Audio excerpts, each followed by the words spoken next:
اب آج کا میرا موضوع ہے شہادت علی رضی اللہ تعالیٰ عنہ۔ اصل میں حضرت علی رضی اللہ تعالیٰ عنہ کی شہادت بھی اسی الفتنۃ الکبریٰ کا تسلسل ہے۔ وہ جو عبداللہ ابن سبا کا پیدا کردہ عظیم ترین فتنہ تھا، اسی کا ایک نتیجہ حضرت علی کی شہادت بھی ہے، لیکن وہ بات ذرا تفصیل سے سمجھنی ہوگی۔ اور اس کے لیے میں ممنون احسان ہوں، حال ہی میں ایک کتاب چھپی ہے، ڈاکٹر سید رضوان علی ندوی، وہ محقق ہیں تاریخ کے، انہوں نے بڑی تاریخی تحقیق کے بعد جو باتیں بیان کی ہیں وہ میں آپ کے سامنے رکھ رہا ہوں۔ عرب میں جنوب مغرب کی کونے میں، جہاں یہ یمن بھی آباد ہے، اس کے اوپر نجران ہے، اسی علاقے میں یمامہ کا علاقہ کہلاتا ہے۔ یہاں ایک قبیلہ آباد تھا، بنو تمیم۔ یہ جو لوگ تھے بڑے کرخت مزاج، جنگجو، اکھڑ، ضدی، اور جس بات کو ایک دفعہ مان لیں اس پر اڑ جانے والے اور مر مٹنے والے۔ یہیں سے فتنہ پہلا اٹھا تھا۔ سب سے بڑا جو نئے جھوٹے نبی کھڑے ہوئے تھے ان میں سب سے بڑا تو مسیلمہ کذاب تھا، یہی تو علاقہ تھا۔ اور اس کے خلاف اس فتنے کی سرکوبی میں کتنے صحابہ، 1200 صحابہ ایک جنگ کے اندر شہید ہوئے، جن میں 500 جو ہیں وہ حفاظ تھے رضی اللہ تعالیٰ عنہ اجمعین۔ تو یہ لوگ جو یہ تھے بڑے زوردار تھے۔ اس قبیلے کے بارے میں حضرت عمر رضی اللہ تعالیٰ عنہ نے ایک بڑی عجیب حکمت عملی اختیار کی۔ ان کو وہاں سے اکھاڑ کر اور ایران کی سرحدوں پر آباد کر دیا، اب جہاں پر جہاد ہو رہا تھا، تاکہ ان کے اندر جو یہ جنگجوئی ہے یہ اب اس مقصد کے لیے استعمال ہو، اب وہ دارالاسلام کی توسیع کے مقصد کے لیے استعمال ہو۔ اور وہ ہوئی۔ حضرت عمر نے 2 چھاونیاں بنائی تھی رضی اللہ تعالیٰ، کوفہ اور بصرہ، کیونکہ ظاہر بات ہے کہ اب جو اسلام کا دائرہ پھیل رہا تھا اور اسلامی حکومت پھیل رہی تھی، اور زیادہ تر جو ہے مشرق کی طرف پھیل رہی تھی، ایران اور خراسان وغیرہ کی طرف۔ تو اب مدینے سے اس کا کنٹرول اتنا آسان نہیں تھا، فاصلہ تھا، تو چھاونیاں بنائیں تاکہ یہ اس سرحد کے اوپر یہ موجودہ مرکز رہے، یہاں فوجیں موجود رہیں، کہیں کوئی بغاوت ہو تو اس کو کچلنے کے لیے وہ قوت فوری طور پر دستیاب ہو سکے۔ یہ لوگ ہیں کہ جو عبداللہ ابن سبا کی فتنے سے سب سے زیادہ متاثر ہوئے۔ ان کی مزاج میں وہ کجی تو تھی نا۔ حضرت عمر بھی ان کا جو ایک مضبوط کنٹرول تھا انہیں دبائے رکھا ہے، اور ان کا رخ جو ہے ایک دوسری طرف موڑ کر اس سے اسلام کو فائدہ پہنچایا۔ لیکن اس کے بعد جب فتنہ جو آیا یہ عبداللہ ابن سبا، تو سب سے بڑھ کر یہی لوگ اس کے ماننے والے، اور انہی میں سے وہ لوگ تھے جنہوں نے جانیں بھی دے دی ہیں، جنہیں حضرت علی نے زندہ جلایا ہے، اس لیے کہ وہ کہتے تھے کہ علی خدا ہے۔ اے علی تم خدا ہو، تم ہمیں آگ میں جلا رہے ہو، یہ تو تم ہمارا امتحان لے رہے ہو۔ وَلَنَبْلُوَنَّكُمْ بِشَيْءٍ مِّنَ الْخَوْفِ وَالْجُوعِ وَنَقْصٍ مِّنَ الْأَمْوَالِ وَالْأَنفُسِ وَالثَّمَرَاتِ۔ اب وہ اس آیت کو اپنے اوپر منطبق کر رہے ہیں۔ تو یہ جو کرخت لوگ تھے، انہوں نے در حقیقت جو ہے عبداللہ ابن سبا کے کردار میں سب سے بڑا رول پلے کیا، اور انہی کے ہاتھ میں حضرت عثمان شہید ہوئے رضی اللہ تعالیٰ۔ اور اس کے بعد انہوں نے حضرت علی رضی اللہ تعالیٰ عنہ کو اپنے گھیرے میں لے لیا، کیونکہ انہی کی کثیر تعداد موجود تھی مدینے میں جب حضرت عثمان شہید ہوئے۔ اس کے بعد اب ظاہر بات ہے کہ کوئی نہ کوئی تو خلیفہ ہونا چاہیے تھا۔ حضرت طلحہ سے کہا گیا، انہوں نے معذرت کر لی، حضرت زبیر سے کہا گیا، انہوں نے معذرت کر لی۔ اب ظاہر بات ہے کہ حضرت علی آخر امت کو چھوڑا تو نہیں جا سکتا تھا بغیر امام کے، انہوں نے قبول کر لی، اگرچہ حضرت حسن روکتے رہے کہ ابا جان یہ ان لوگوں کی بیعت جو ہے آپ قبول نہ کیجیے۔ حضرت حسن تو ان میں سے ہیں جو حضرت عثمان کے دروازے پر کھڑے تھے پہرے دار کی حیثیت سے، حسن اور حسین رضی اللہ تعالیٰ عنہ، انہیں تو معلوم تھا فتنہ جو کون لوگ ہیں۔ اس کے بعد حضرت علی رضی اللہ تعالیٰ عنہ نے اسی حکمت سے، جس حکمت کے تحت حضرت عمر نے یہ چھاونیاں آباد کی تھی، دارالخلافہ بھی مدینے سے کوفہ منتقل کر دیا، تاکہ پورے عالم اسلام کو کنٹرول کیا جا سکے اس مرکز کے ساتھ۔ اس کا نتیجہ یہ نکلا کہ اب گویا کہ حضرت علی کے گرد ان لوگوں کا گھیراؤ مکمل، کوفے میں یہی تو آباد تھے، کوفی یہی تو تھے، حضرت عمر نے انہیں لا کے یہاں آباد کیا تھا۔ جب حضرت علی نے کوفے کو اپنا دارالخلافہ قرار دیا تو گویا کہ ان کا پھر عمل دخل بہت بڑھ گیا۔ ایک طریقے سے یوں کہا جا سکتا ہے کہ انہوں نے اب حضرت علی رضی اللہ تعالیٰ عنہ کو اپنے محاصرے میں لے لیا۔ چنانچہ جنگ جمل کے موقع پر یہ ہوا ہے کہ صلح ہو گئی تھی، حضرت عائشہ رضی اللہ تعالیٰ عنہ کے جو نمائندے تھے اور ادھر سے حضرت علی، صلح ہو گئی تھی، طے ہو گیا تھا کہ ہاں قاتلین عثمان کو جو ہے اس کو سزا دی جائے گی، قصاص لیا جائے گا حضرت عثمان کے قتل کا۔ لیکن ان لوگوں نے 10,000 آدمی کھڑے ہو گئے کوفے کے اندر، ہم سب قاتل ہیں عثمان کے، لو قصاص ہم سے اگر لے سکتے ہو، جس کے نتیجے میں اور انہوں نے جنگ شروع کر دی۔ اور جب جنگ شروع ہو جائے تو پھر اس کے بعد تو کوئی نہیں دیکھ سکتا کیوں شروع ہوئی، کیسے شروع ہوئی، کس نے شروع کی۔ اب تو یا مارو یا مرو، دو ہی باتیں ہوتی۔ 10,000 مسلمان ایک رات میں شہید ہوئے جنگ جمل میں۔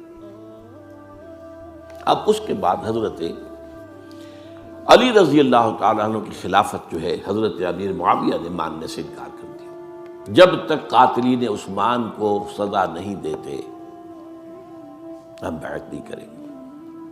یہ نہیں کہ دعویٰ کیا ہو کہ میں خلافت کا حقدار ہوں، یہ نہیں، لیکن یہ کہ آپ کو ان کو سزا دینی چاہیے۔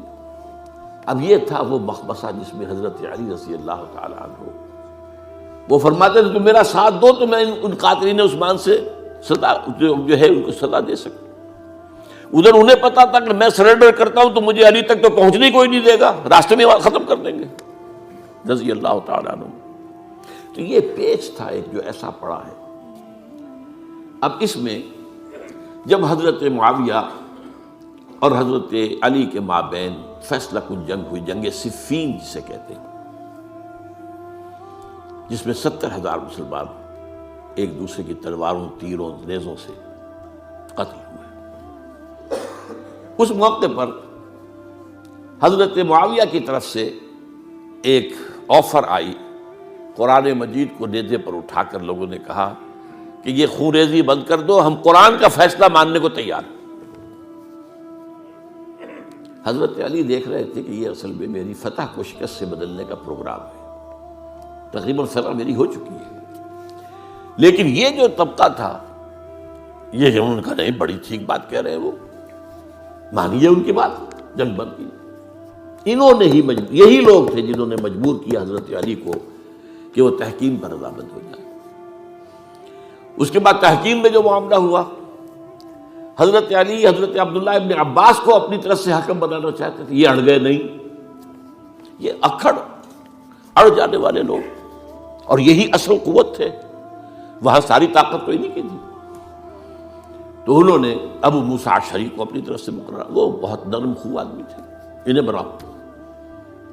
بہرحال جو بھی بات طے ہوئی، اب تاریخ کی روایتوں میں اختلاف ہو سکتا ہے، کہا یہ جاتا ہے کہ طے تو یہ ہوا تھا حکمین کے مابین، ادھر سے ابو موسیٰ اشعری، ادھر سے عمرو بن العاص رضی اللہ تعالی عنہما، کہ آپ اپنے جو کلائنٹ ہیں حضرت علی آپ انہیں معزول کر دیجئے، میں معاویہ کو معزول کر دیتا ہوں، پھر جو ہے مسلمان فیصلہ کر لے کسی اور کی عبادت۔ انہوں نے کھڑے ہو کے کہہ دیا میں علی کو معزول کرتا ہوں، اور عمرو بن العاص نے کہا کہ میں معاویہ کو قائم کرتا ہوں۔ اب یہ ہے روایت، واللہ عالم اس میں کتنا سچ ہے کتنا جھوٹ ہے، میں کوئی مورخ نہیں ہوں، میں کوئی تاریخ کا محقق نہیں ہوں۔ اس کے بعد جو ہے اب یہ لوگ انہوں نے کہا کہ مانیے تحکیم کو، اور جب انہوں نے حضرت علی نے اس تحکیم کے فیصلے کو ماننے سے انکار کیا تو باغی ہو گئے، حضرت علی کو کافر قرار دیا، اور جا کر ایک جگہ پر حرورہ ایک جگہ تھی وہاں پر جا کے جمع ہو گئے، جتھا بندی کی، بہت بڑی طاقت پر وہاں کر۔ انہوں نے طے کیا کہ علی بھی کافر ہو گیا، معاویہ بھی کافر ہو گیا، عمرو بن العاص بھی کافر ہو گئے، سب کافر ہیں۔ حضرت علی کی طرف سے ایک گئے سفیر ان سے بات کرنے کے لیے، تو انہوں نے کہا تم ہی نے تو کہا تھا کہ تحکیم کو تسلیم کرو، کہ ہاں ہم نے گناہ کیا تھا، کفر کیا تھا، ہم توبہ کی ہم نے. اگر علی بھی مان لے کہ میں نے مان کر کفر کیا تھا، اب میں توبہ کرتا ہوں، تو ہم ان کی بات مان لیں گے. اب حضرت علی اس طرح کا جھوٹ کیسے بولتے؟ انہوں نے تو کوئی کفر نہیں کیا تھا.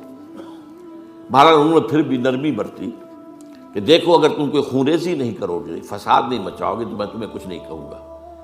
لیکن وہ اپنی ان شرارتوں سے بعد نہیں آئے. تو پھر تیسری جو بڑی جنگ ہوئی ہے ان جنگوں میں، جنگ نہروان کہلاتی ہے، حضرت علی کی جنگ خوارج کے ساتھ، جس میں 4000 خارجی جو ہیں وہ قتل ہوئے. اور یہ بات اب آپ نوٹ کر لیجئے کہ یہ لوگ جیسا کہ اکھڑ بھی تھے لیکن اپنی بات پر ڈٹ جانے والے تھے، لیکن ساتھ ہی دیندار بھی تھے، نمازی اور روزہ دار بھی تھے. یہ اس طرح کے لوگ نہیں تھے کہ جو فاسق اور فاجر ہو. بس یہ مزاج کا ایک ہے، جو بات دل میں بیٹھ گئی اڑ گئے. تو یہ اصل میں انہوں نے پھر فیصلہ کیا کہ اور تو ہمارے بس میں اب کچھ نہیں ہے، ان تینوں کو قتل کر دیا جائے، علی کو بھی اور معاویہ کو بھی اور عمرو بن العاص کو بھی. تو ایک جگہ ان کی سازش ہوئی، 3 آدمی معین ہو گئے، ایک ہی وقت کا طے فیصلہ ہو گیا، فلاں تاریخ کو فجر کے وقت تم جاؤ، وہ تم کوفے کی جامع مسجد میں، جب علی نماز جماعت کرا رہے ہو خنجر مارو انہیں. اور یہ اس کا نام ابن ملجم تھا، خارجی، یہ وہی لوگ بنو تمیم کے لوگ. دوسرا جو تھا وہ دمشق میں حضرت معاویہ کو قتل کرنے، شہید کرنے کے لیے پہنچ گیا. تیسرا مصر پہنچ گیا حضرت عمرو بن العاص کو. اب یہ بات اللہ کی طرف سے ہے، یہ تو اس کی مشیت ہے، اس کا فیصلہ ہے. حضرت علی پر وار کارگر ہوا، اب شہید ہو گئے. حضرت معاویہ پر وہ وار ذرا اوچھا پڑا، زخمی تو ہوئے لیکن آپ کی جان بچ گئی. عمرو بن العاص اس روز مسجد میں کسی معذوری کی وجہ سے، عذر کی وجہ سے فجر میں آ ہی نہیں سکی، لہذا حضرت علی کی شہادت ہو گئی. اب یہ ہے اصل پس منظر، کن لوگوں نے کیا شہید، اصل میں وہ سمجھ لینے کی بات ہے. یہ خوارج نے شہید کیا، لیکن خوارج کا فتنہ سبائی فتنے ہی کا آف شوٹ ہے، اسی کے ذیل میں ہے، اسی کی ایک شاخ ہے، اسی کا ایک نتیجہ ہے. یہ خوارج جو ہے بعد میں بھی ان کی مسلسل جو ہے وہ جنگیں رہی ہیں. بہرحال اس صورتحال کو یہ سمجھ لیجئے کہ یہ خلفائے ثلاثہ رضی اللہ تعالی عنہ، حضرت عمر شہید، عثمان شہید، علی شہید. عجیب بات ہے کہ تینوں کا نام عین سے شروع ہوتا ہے، عمر عین سے، عثمان عین سے، علی عین سے، تینوں شہید ہوئے ہیں. لیکن یہ کہ یہ ہے تاریخ.